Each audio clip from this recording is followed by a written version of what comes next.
ಮಾನ್ಯ ಸಭಾಧ್ಯಕ್ಷರೇ, ನೀವು ಸಂತಾಪ ಸೂಚಕ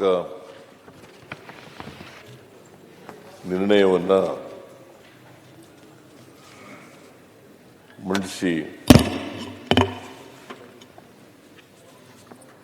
ನಿಮ್ಮ ಅಭಿಪ್ರಾಯವನ್ನು ಕೂಡ ವ್ಯಕ್ತ ಮಾಡಿದ್ದೀವಿ. ಈ ಸಂತಾಪ ಸೂಚಕ ನಿರ್ಣಯವನ್ನು ಬೆಂಬಲಿಸಿ ಕೆಲವು ಮಾತುಗಳನ್ನು ಹೇಳಲಿಕ್ಕೆ ಬಯಸ್ತಾ ಇದ್ದೇನೆ. ಮಾಜಿ ಮುಖ್ಯಮಂತ್ರಿಗಳಾಗಿದ್ದಂಥ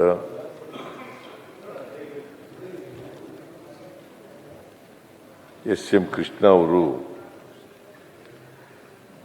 ಇವತ್ತು ಬೆಳಗಿನ ಜಾವ ನಮ್ಮನ್ನಾಗಲಿದ್ದಾರೆ.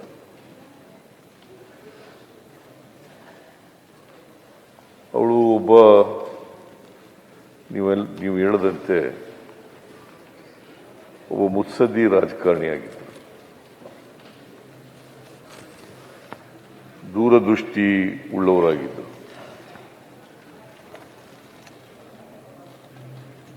ಅವರು ಈ ರಾಜ್ಯದಲ್ಲಿ ಸಾರ್ವಜನಿಕ ಜೀವನದಲ್ಲಿ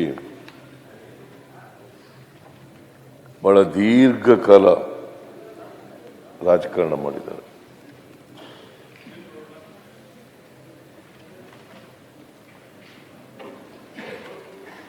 ನಾನು ಕೂಡ ವಿದ್ಯಾರ್ಥಿಯಾಗಿದ್ದಾಗ ಎಸ್.ಎಂ. ಕೃಷ್ಣ ಅವರ ಅಭಿಮಾನಿಯಾಗಿದೆ. ಒಂದು ಸಾರಿ ಮಂಡ್ಯದವರು 1968ರಲ್ಲಿ ಟೌನ್ ಹಾಲ್ನಲ್ಲಿ ಒಂದು ಸಭೆ ಕರೆದಿದ್ರು. ಎಸ್.ಎಂ. ಕೃಷ್ಣ ಅವರು ಆಗ ಉಪಚುನಾವಣೆ ನಿಲ್ತಾ ಇದ್ರು ಲೋಕಸಭೆಗೆ. ಪ್ರಜಾ ಸೋಷಲಿಸ್ಟ್ ಪಾರ್ಟಿ PSP. ನಾನು ಆಗ 68ರಲ್ಲಿ BSc ಓದ್ತಾ ಇದ್ದೆ, ಫೈನಲ್ ಇಯರ್ BSc. ನಾನು ಇನ್ನೂ ಆಗ ಸಮಾಜವಾದಿ ಪಾರ್ಟಿ ಸೇರಿರಲಿಲ್ಲ. ಲಾ ಕಾಲೇಜಿಗೆ ಸೇರಿದ ಮೇಲೆ ಸಮಾಜವಾದಿ ಪಾರ್ಟಿ ಸೇರ್ಕೊಂಡದ್ದು ನಾನು. ಆದರೆ PSPಗೆ ಸೇರಿರಲಿಲ್ಲ,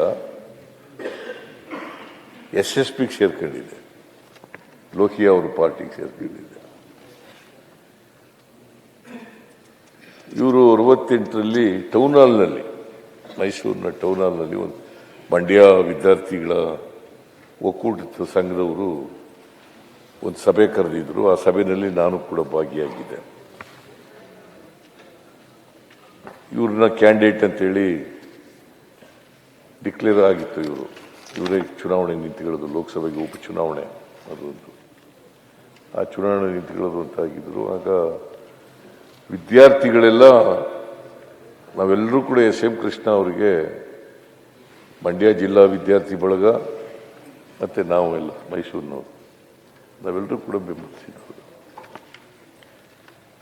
ಇವರು ಸ್ವತಂತ್ರವಾಗಿ 1962ರಲ್ಲೇ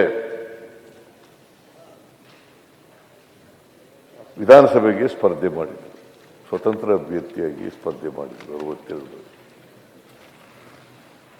ಆಮೇಲೆ 68ರಲ್ಲಿ ಲೋಕಸಭೆಗೆ ಸ್ಪರ್ಧೆ ಆದರು. 3 ಸಾರಿ ಲೋಕಸಭೆ ಸದಸ್ಯರಾಗಿದ್ದರು.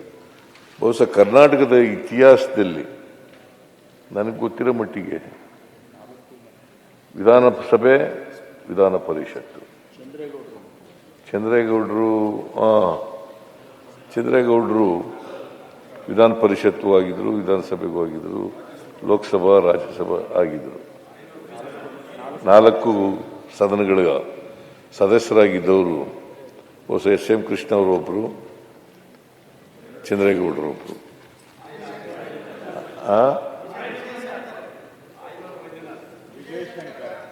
ವಿಜಯಶಂಕರ ಅವನಾಗಿದ್ದ.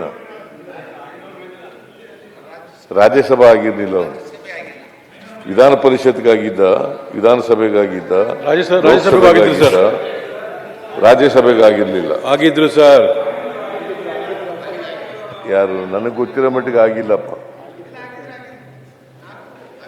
ಆಯ್ತು ಮತ್ತೆ ನೋಡ್ಬೋದು. ಆಯ್ತು. Subject to correction. ನಂಗೆ ಗೊತ್ತಿಲ್ಲ, ನನಗೆ ಗೊತ್ತಿರೋ ಮಟ್ಟಿಗೆ 3 ಸದನ ಆಗಿದ್ದವರು ಲೋಕಸಭೆ. ಅಲ್ಲ, ಜೆ ಟಿ ದೇವೇಗೌಡ್ರೆ, ಇಲ್ಲಿ ಆಯನೂರು ಮಂಜುನಾಥ್ ಬಗ್ಗೆ ನಾವು ಚರ್ಚೆ ಆಯ್ತು, ನೀವು ಹೇಳುವಾಗ ಹೇಳಿ. ನಾನು ತಪ್ಪಾಗಿ ಹೇಳಿದ್ರೆ ಅದನ್ನ ತಿದ್ಕೊಳ್ಳಿಕ್ಕೆ ತಯಾರಾಗಿದ್ದೇನೆ. ನನಗೆ ಗೊತ್ತಿರೋ ಮಟ್ಟಿಗೆ ವಿಜಯಶಂಕರ್ ಈಗ ರಾಜ್ಯಪಾಲರಾಗಿದ್ದಾರೆ, ಮೇಘಾಲಯದ ರಾಜ್ಯಪಾಲರಾಗಿದ್ದಾರೆ. ಅವರು ಲೋಕಸಭೆಗೆ ಆಯ್ಕೆಯಾಗಿದ್ದರು, ವಿಧಾನ ಪರಿಷತ್ತಿಗೆ ಆಯ್ಕೆಯಾಗಿದ್ದರು, ಆಮೇಲೆ ವಿಧಾನಸಭೆಗೂ ಆಯ್ಕೆಯಾಗಿದ್ದರು. ಅಷ್ಟು ಗೊತ್ತು. ಮುಂದೆ ನನಗೆ ಗೊತ್ತಿಲ್ಲ, ಅಂತ ಮರ್ತು ಬಿಟ್ಟಿರ್ಬೋದು ನಾನು. ನಿಮ್ಗೇನಾದ್ರು ಗೊತ್ತಿದ್ರೆ ಹೇಳಿ, ಯಾವ ವರ್ಷದಿಂದ ಯಾವ ವರ್ಷದವರೆಗೆ ಆಗಿದ್ರು ಗೊತ್ತಿಲ್ಲ ನನಗೆ. ಯಾವ ಏನಪ್ಪಾ ಜಿ ಟಿ ದೇವೇಗೌಡ ಆಗಿದ್ರೇನೆಯಾ? ಓಕೆ. ಈಗ ಎಸ್ ಎಂ ಕೃಷ್ಣ ಅವರು 4 ಸದನಗಳಲ್ಲಿ ಇದ್ರು. ಈ ದೇಶದ ಪಾರ್ಲಿಮೆಂಟ್ನ ಲೋಕಸಭೆ, ರಾಜ್ಯಸಭೆ, ಕರ್ನಾಟಕದ ವಿಧಾನಸಭೆ, ವಿಧಾನ ಪರಿಷತ್ 4 ಸದನಗಳಲ್ಲಿ ಸದಸ್ಯರಾಗಿದ್ದವರು. ಜೊತೆಗೆ ಈ ರಾಜ್ಯದ ಮುಖ್ಯಮಂತ್ರಿ ಆಗಿದ್ದರು. ಜೊತೆಗೆ ಈ ವಿಧಾನಸಭೆಯ ಸ್ಪೀಕರ್ ಆಗಿದ್ರು. ನೀವು ಕೂತಿರ್ತಕ್ಕಂಥ ಜಾಗದಲ್ಲಿ ಕೂತಿದ್ರು. ವಿಧಾನಸಭೆಯ ಸ್ಪೀಕರ್ ಕೂಡ ಆಗಿದ್ರು. ಆಮೇಲೆ ಕೇಂದ್ರದ ಸಚಿವರು ಕೂಡ ಆಗಿದ್ರು. ಆಮೇಲೆ ರಾಜ್ಯಪಾಲರು ಕೂಡ ಆಗಿದ್ರು. ಮಹಾರಾಷ್ಟ್ರದ ರಾಜ್ಯಪಾಲರಾಗಿದ್ದರು. ಮಹಾರಾಷ್ಟ್ರದ ರಾಜ್ಯಪಾಲರಾಗಿದ್ದಾಗಲೇ ನಾನು ಕಾಂಗ್ರೆಸ್ ಸೇರ್ಕೊಂಡರು. ಅವರು ಬಾಂಬೆನಲ್ಲಿ ರಾಜ್ಯಪಾಲರಾಗಿದ್ದರು. ನಾನು ಅವ್ರನ್ನ ಭೇಟಿ ಮಾಡಕ್ ಹೋಗಿದ್ದೆ. ಮಾದೇವಪ್ಪ ಬಂದಿದ್ದ? ಮಾದೇವಪ್ಪ, ನೀವು ಬಂದಿದ್ಯಾ ನನ್ನ ಜೊತೆ? ಎಸ್ ಎಂ ಕೃಷ್ಣ ಅವ್ರನ್ನ ಭೇಟಿ ಮಾಡಿದಾಗ ನೀ ಬಂದಿರ್ಲಿಲ್ಲಲ್ಲ? ಮುಂಬೈ ಇಬ್ರಾಹಿಂ ಹೋಗಿ ನಾನು ಕಾಂಗ್ರೆಸ್ ಸೇರ್ಬೇಕು ಅಂತ ಅನ್ಕೊಂಡಿದ್ದೀನಿ, ಏನ್ ಮಾಡಲಿ, ನಿಮ್ಮ ಸಲಹೆ ಬೇಕು ಅಂತ ಕೇಳಿದ್ದೆ. ಆಗ ಅವರು ಅಯ್ಯೋ ನೀವು ಸೇರ್ಕೊಳ್ಳಿ ಅಂತ ಹೇಳಿದ್ರು, ಕಾಂಗ್ರೆಸ್ ಸೇರ್ಕೊಳ್ಳಿ ಅಂತ ಹೇಳಿದ್ರು. ಸೊ ಅವರು ಒಬ್ಬ ಸಜ್ಜನ ರಾಜಕಾರಣಿ. ಅವ್ರು ಏನ್ ಹೇಳಿದ್ರು ಅಲ್ಲಿ ರಾಜ್ಯಪಾಲ ತಿಂಡಿ ಕೊಟ್ಬಿಟ್ಟು, it is historical necessity that Siddaramaiah teams admitted to Congress party ಅಂತ ಸೋನಿಯಾಜ್ ಅವ್ರಿಗೆ ಮಾತಾಡ್ಬೇಕು ಅಂತ ಹೇಳಿ. ಅದು ಮರ್ತಿದ್ದೀನಿ ನಾನು. ಅದೇ ವರ್ಡ್ ಹೇಳಿದ್ದು.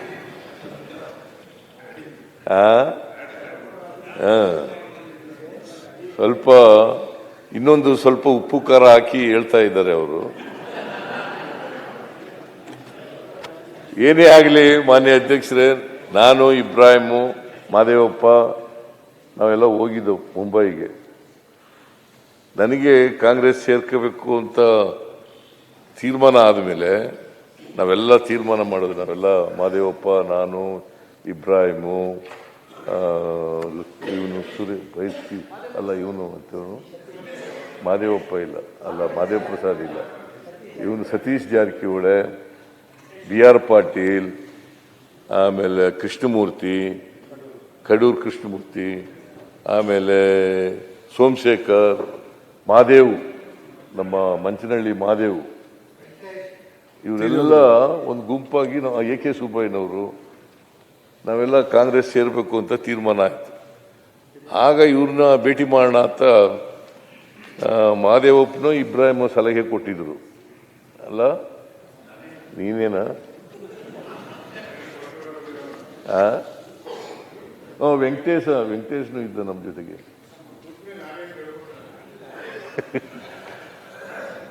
ಇವೆಲ್ಲ ನಾವೆಲ್ಲ ಸೇರ್ಕೊಂಡಾಗ ಆಗ ಹೋಗಿ ಕೇಳಿದ್ದ. ಪಾಪ SM ಕೃಷ್ಣ ಅವರು ನಮಗೆಲ್ಲ ಊಟ ಹಾಕಿ, ನಮಗೆ ನೀವು ಬಹಳ ಅಗತ್ಯ ಇದೆ, ಸೇರ್ಕೊಳ್ಳಿ ಕಾಂಗ್ರೆಸ್ಗೆ ಅಂತ ಹೇಳಿ ನನಗೆ ಅಡ್ವೈಸ್ ಮಾಡಿದ್ರು. ಮೋಸ್ಟ್ ಲೈಕ್ಲಿ 95ನೇ ಇಸ್ವಿ, ಅಲ್ಲ 2005ನೇ ಇಸ್ವಿ, 2005ನೇ ಇಸ್ವಿನಲ್ಲಿ 2004ರಲ್ಲಿ ಅವರು ಗವರ್ನರ್ ಆದದ್ದು. 2005ನೇ ಇಸ್ವಿನಲ್ಲಿ ನನ್ನನ್ನು ಕಾಂಗ್ರೆಸ್ JDSನಿಂದ ಎಕ್ಸ್ಪೆಲ್ ಮಾಡಿಬಿಟ್ರು. ಸುರೇಶ್ ಬಾಬು ಎಕ್ಸ್ಪೆಲ್ ಮಾಡಿಬಿಟ್ರು ನನ್ನನ್ನು.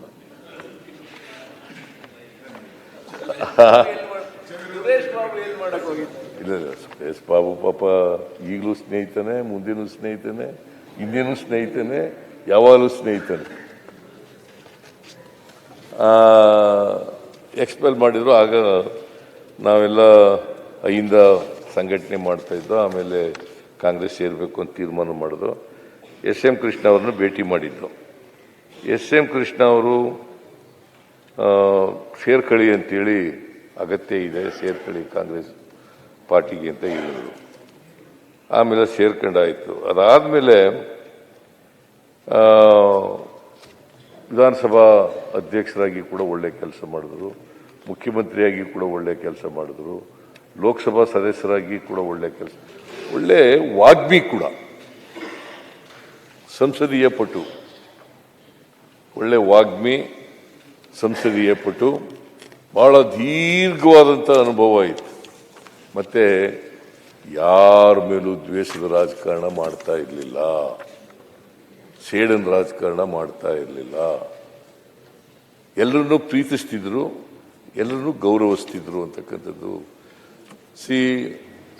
ನಾವು ರಾಜಕಾರಣದಲ್ಲಿ ಬಹಳ ಅಪರೂಪದ ವ್ಯಕ್ತಿ ಅವರು. SM ಕೃಷ್ಣ ಅವರು ಅಪರೂಪದ ವ್ಯಕ್ತಿ. ಅವರು ಈ ರಾಜ್ಯದ ಮುಖ್ಯಮಂತ್ರಿಯಾಗಿ ರಾಜ್ಯವನ್ನು ಮುನ್ನಡೆಸ್ತಕ್ಕಂಥ ಕೆಲಸವನ್ನು ಮಾಡಿದ್ರು. ಅವ್ರ ಕಾಲದಲ್ಲೇ ಡಾಕ್ಟರ್ ರಾಜ್ಕುಮಾರ್ ಅವರ ಅಪಹರಣ ಆಗಿತ್ತು. ಯಾವ ವೀರಪ್ಪನಿಂದ, ಕಾಡುಗಳಿಂದ ರಾಜ್ಕುಮಾರ್ ಅವರ ಅಪಹರಣ ಆಗಿತ್ತು. ಆಗ ದೊಡ್ಡ ಸವಾಲನ್ನು ಎದುರಿಸಬೇಕಾದಂಥ ಪರಿಸ್ಥಿತಿ ಬಂತು.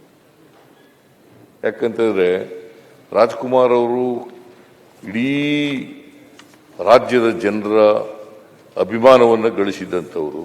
ಅಂಥವ್ರ ಅಪಹರಣ ಆಗಿದ್ದಂಥ ಸಂದರ್ಭದಲ್ಲಿ ಅವರು ದೊಡ್ಡ ಸವಾಲನ್ನು ಈ ರಾಜ್ಯದಲ್ಲಿ ಎದುರಿಸಿದ್ರು ಅಂತಕ್ಕಂಥದ್ದನ್ನು ನಾವು ಮರೀಲಿಕ್ಕೆ ಸಾಧ್ಯ ಇಲ್ಲ. ಆಮೇಲೆ ಇವತ್ತು ಅವರ ಕನಸು ಬೆಂಗಳೂರು ನಗರವನ್ನು ಎಂಥದ್ದು ಸಿಂಗಾಪುರ ಮಾಡಬೇಕು ಅಂತಕ್ಕಂಥದ್ದು ಅವರ ಕನಸಿತ್ತು.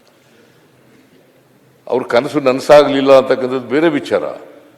ಆದರೆ ಅವರ ಉದ್ದೇಶ ಬೆಂಗಳೂರು ನಗರವನ್ನು ಅಂತಾರಾಷ್ಟ್ರೀಯ ಮಟ್ಟದಲ್ಲಿ ಖ್ಯಾತಿಗೆ ಬರ್ತಕ್ಕಂಥ ರೀತಿಯಲ್ಲಿ ಬೆಳೆಸಬೇಕು ಅಂತಕ್ಕಂಥದ್ದು ಅವರ ಮನಸ್ಸಿತ್ತು. ಅವರು IT ಕ್ಷೇತ್ರಕ್ಕೆ ಅಪಾರವಾದಂಥ ಕೊಡುಗೆಯನ್ನು ಕೊಟ್ಟರು. ಅವ್ರ ಕಾಲದಲ್ಲಿ ನಾವು silicon valley of India, Bengaluru Nagar silicon valley of India ಅಂತ ಅಷ್ಟೊಂದು ಹೆಸರು ಮಾಡಬೇಕಾದ್ರೆ SM ಕೃಷ್ಣ ಅವರ ಕೊಡುಗೆನೂ ಕೂಡ ಅಪಾರವಾಗಿತ್ತು ಅಂತಕ್ಕಂಥದ್ದನ್ನು ಮರೀಲಿಕ್ಕೆ ಸಾಧ್ಯ ಇಲ್ಲ. ಅವರು ಕೇಂದ್ರ ಸರ್ಕಾರ ಅವರಿಗೆ ಪದ್ಮವಿಭೂಷಣ ಪ್ರಶಸ್ತಿನೂ ಕೂಡ ಕೊಟ್ಟಿತ್ತು. ಪದ್ಮವಿಭೂಷಣ ಪ್ರಶಸ್ತಿ ಕೊನೆಯಲ್ಲಿ ಅವರು ಬಹಳ ದೀರ್ಘಕಾಲ ಕಾಂಗ್ರೆಸ್ನಲ್ಲಿದ್ದರು. PSP ಇಂಡಿಪೆಂಡೆಂಟ್ ಆಗಿ ಗೆದ್ದರು. ಆಮೇಲೆ PSP, ಆಮೇಲೆ ಕಾಂಗ್ರೆಸ್ನಲ್ಲಿ ಬಹಳ ದೀರ್ಘಕಾಲ ಇದ್ದರು. ಆಮೇಲೆ ಕೊನೆಯಲ್ಲಿ BJP ಸೇರ್ಬಿಟ್ರು.